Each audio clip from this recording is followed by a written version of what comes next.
Hello దోస్తులు, ఎట్లున్నారు? Super ఉన్నారా? నేను కూడా సూపర్ ఉన్నానండి. మీరు కూడా అందరు సూపర్ ఉన్నారు అనుకుంటున్నా. మనమైతే చాలామంది ఎండు రొయ్యల కర్రీ తినే ఉన్నాము.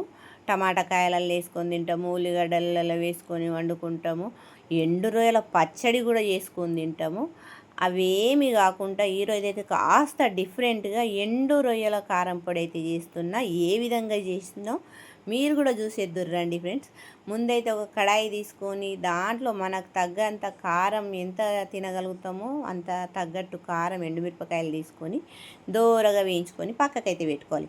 అదే కడాయిలో ఎండు రొయ్యల్ని వేయించి దాంట్లో తగినంత జీలకర్ర ధనియాలు కూడా వేయించి అటు ఇటు కలుపుతూ దోరగా పచ్చితనం పోయే వరకు అయితే వేయించుకోవాలి. ఇలా వేయించుకున్న ఎండు రొయ్యల్ని ఎండు కారంని చల్లారే వరకు పక్కన పెట్టుకోవాలి. మనం ఏ కారం చేసుకున్నా వేడివేడి మాత్రం పొడి కొట్టుకోవద్దు, టేస్ట్ ఉండదు, టేస్ట్ అవుట్ అయిపోతుంది.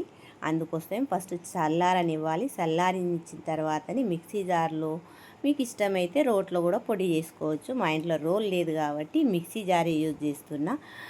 వీటిలోకి కాస్తని వెల్లుల్లి రెబ్బలు వేసి ఇగో ఈ విధంగా అయితే పొడి చేసుకున్నానండి నేను.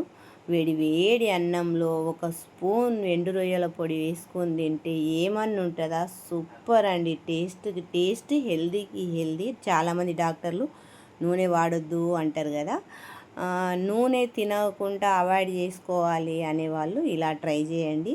హెల్తీకి హెల్దీ, ఆరోగ్యానికి ఆరోగ్యంగా ఉంటుంది. నా ఈ వీడియో నచ్చితే లైక్ చేయండి, షేర్ చేయండి, సబ్స్క్రైబ్ చేసుకోండి.